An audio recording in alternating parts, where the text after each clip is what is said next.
It is often said that there existed a motorcycle that left an indelible mark on entire generations. A vibrant red machine that roared across the tracks as though it possessed a life of its own. The Honda CR250, the iconic two-stroke that educated countless individuals on what it truly meant to soar, tumble, brake, and rise once more. A motorcycle that not only competed but also inspired respect. If you've ever heard that metallic roar that gives you goosebumps, you know exactly what I'm talking about. Today, we're going to relive the story of the Honda CR250, the motorcycle that turned mud, speed, and adrenaline into an eternal memory. During the initial years of the 1970s, motocross was still somewhat of a mechanical Wild West. It was a youthful sport where the Swedes from Husqvarna dominated with an almost military-like authority. In the United States, off-road riding was characterized by more chaos than discipline. Honda, which up until that point had not taken the motocross scene very seriously, began to examine the situation and pondered, what if we create something that makes the Europeans weep and completely disrupts their engineering handbook? With that mindset, a project was born that would not only change the brand but the entire motocross industry. Thus, in 1973, the Honda CRM, the Elsinore, the first real bomb that Honda threw into the mud, appeared. It was as light as a poor bicycle, 104 kilograms, powerful for the time, with about 28-30 horsepower, single-cylinder T, steel frame, and a minimalist aluminum design that seemed crafted by a samurai with precision. Its impact was so brutal that many say it divided the history of motocross into two, before the Elsinore and after Honda threw that grenade into the global paddock. The Elsinore achieved victories in numerous races, secured championships, and transformed Honda into a formidable off-road powerhouse. It transitioned from being the newcomer to becoming the competitor to surpass. Rivals were compelled to reconstruct motorcycles, revise strategies, adjust budgets, and nearly overhaul their entire existence. The Elsinore compelled Europe to awaken and placed the United States in a state of war readiness. Honda comprehended it possessed pure gold in its grasp and initiated a phase of experimentation that would shape the fundamental DNA of the forthcoming CR250. Between the years 1975 and 1979, Honda was meticulously refining the carburetors, enhancing the suspensions, achieving greater stability, increasing torque at the lower end, improving reliability, and delivering a power output that was less suicidal, although still considerably violent. It was the period when enhancing a motorcycle involved making certain it didn't detonate as frequently or leave you without a kneecap at the initial jolt. Nevertheless, each successive version demonstrated that Honda was concocting something genuinely significant. The CR250 had evolved beyond being merely an experiment. It had become a formidable threat. Riders started to embrace the CR250 as the innovative tool of the future. Competitors, mechanics, and journalists observed that Honda not only aspired to compete, but it also aimed to dominate the field. Every single year, the brand meticulously fine-tuned various details to render the bike more manageable by the standards of the 1970s, naturally, and propelled the sport towards a heightened level of professionalism that inspired other brands. The CR250 became the symbol of a transformative era, where Japanese tech advancements began to decisively outshine European dominance with unmatched precision, strong power, and steady discipline. During the 1980s, the Honda CR250 transitioned from being a merely good motorcycle to evolving into a highly competitive powerhouse that came to define an entire decade. The brand was feeling confident following the success of the Elsinore and now aimed to dominate all competitors in professional motocross. Thus began an era in which, with each passing year, the CR250 underwent aggressive and significant evolution, as if Honda were strategically maneuvering to determine how many records it could shatter before the other manufacturers eventually conceded. In the year 1981, Honda unveiled the innovative ProLink system, a groundbreaking rear suspension that provided genuine progressiveness and fundamentally transformed the method of absorbing large jumps. In the year 1982, the CR250 underwent enhancements in both the chassis and the engine, refining the power delivery and achieving a higher level of control. It was akin to transitioning from a hammer to a scalpel, equally lethal, yet now endowed with surgical precision. In the year 1983, matters become quite serious. Honda incorporates the ATAC exhaust valve system, meticulously engineered to enhance low-end torque while not compromising high-end power. The CR250 evolved to become more versatile and intensely powerful, a combination that genuinely captivated the riders. By the year 1984, the engine underwent a thorough redesign. Honda improved the cooling system and made the suspension substantially more rigid to withstand increasingly extreme circuits.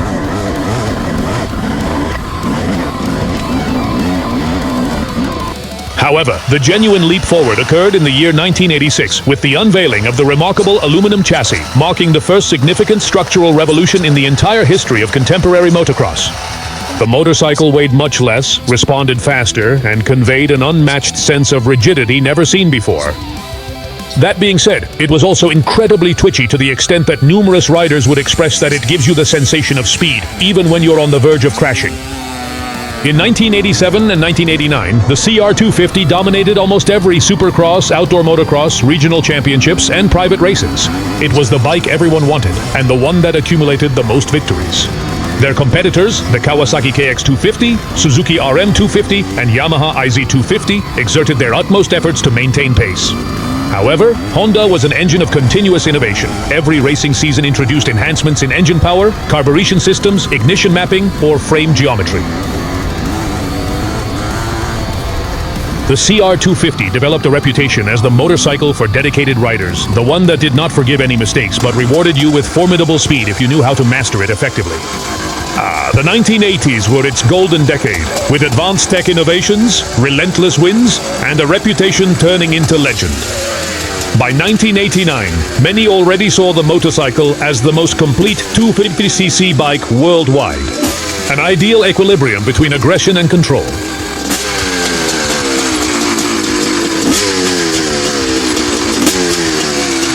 Throughout the 1990s, the Honda CR250 underwent a remarkable transformation into its most distinguished era, a period when it ceased being merely a triumphant motorcycle and evolved into the esteemed symbol of motocross excellence.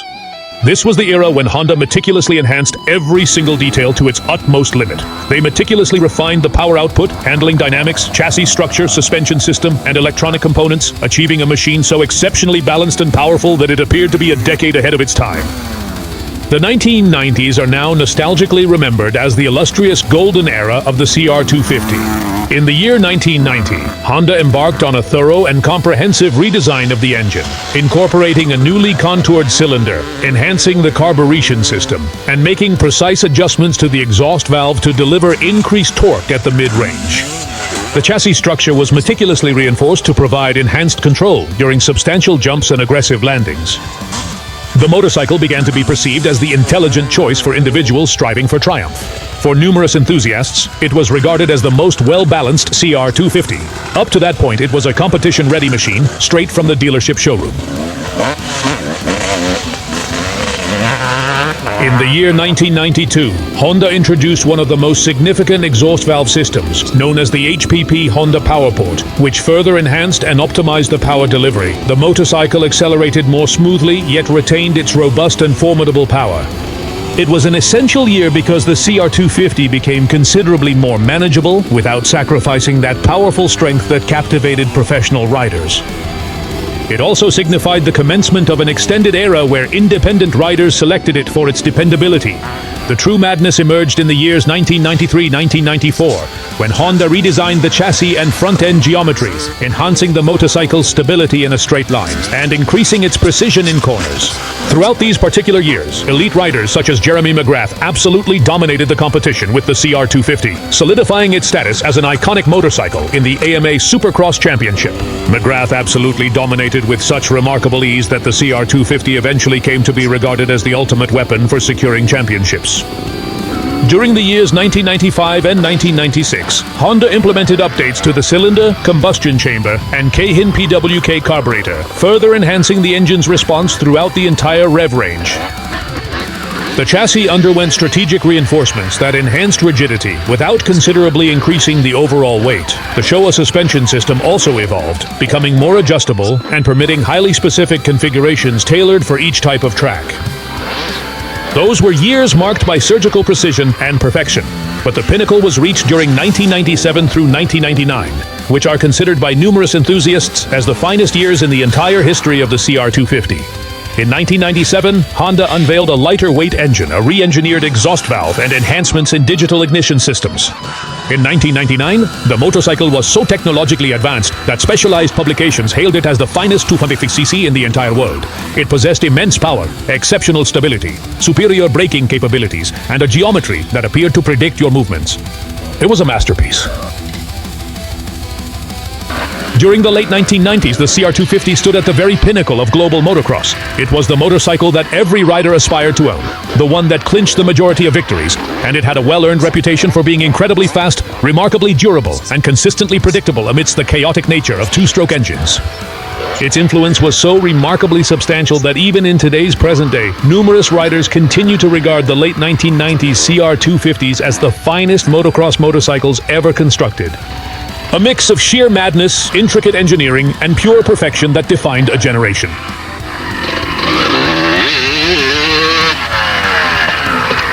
At the onset of the early 2000s, the genuine dark period for two-stroke engines commenced.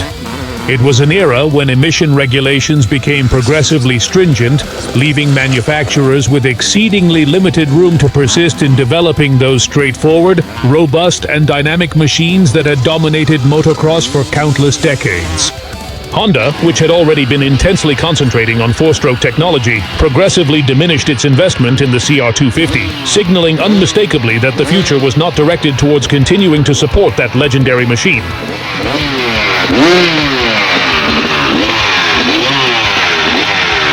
While the T were endeavoring to endure, motorcycles like the CRF450 surfaced, which not only provided a more foreseeable and uniform performance, but also enabled riders to maintain a consistent and reliable pace without contending with the intense and ferocious power surge that was typical of a two-stroke engine.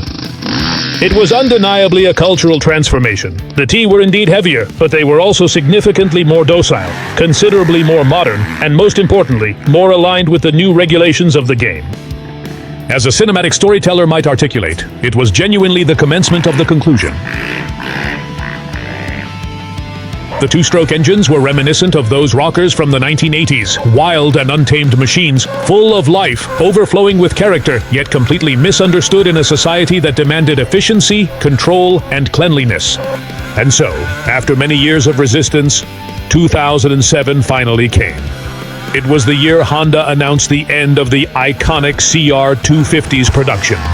That last version had an almost all-aluminum frame with an updated suspension and a finely tuned T-engine, marking the end of a glorious era. When the motorcycle finally shut down for the very last time on the assembly lines, it was akin to watching a scene unfold in slow motion, the CR250 gradually moving away, leaving behind a lingering trail of blue smoke. That unique scent defined generations of passionate riders. For many, it was more than the end of a model. It was the closing of the most thrilling chapter in motocross history. A chapter that will never be repeated with the same intensity. Two-stroke engines did not completely disappear, but they never regained the dominance they once held.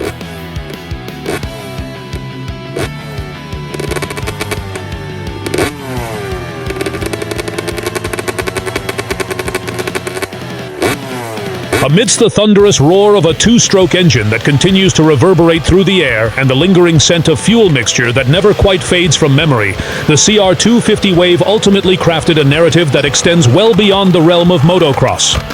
It originated in the 1970s to challenge the European competitors who dominated without any significant opposition. It conquered the 1980s with an almost animalistic power, became the benchmark of the 1990s, and gradually faded away in 2007 when the world collectively decided it no longer desired untamable machines, but rather preferred docile, quiet, and clean engines. However, what absolutely no one anticipated was that this downfall would ultimately render it even more magnificent. A living relic, an enduring spirit that adamantly refuses to vanish, reborn each and every time someone meticulously restores a long-forgotten chassis. The initial drop resonates once more after many years of quietness. A beginner rider experiences the fear and reverence of twisting the throttle and uncovering what a genuine power band truly is. Because the CR250 was not merely a motorcycle, it represented the final warrior of a wild era. A reminder that there existed a time when motorcycles challenged you, shook you, could knock you to the ground, yet also made you feel more alive than ever before. As long as there exists a heart that beats rapidly with the resonating echo of a two-stroke engine, the CR250 will continue to breathe, persist in roaring, and remain everlasting.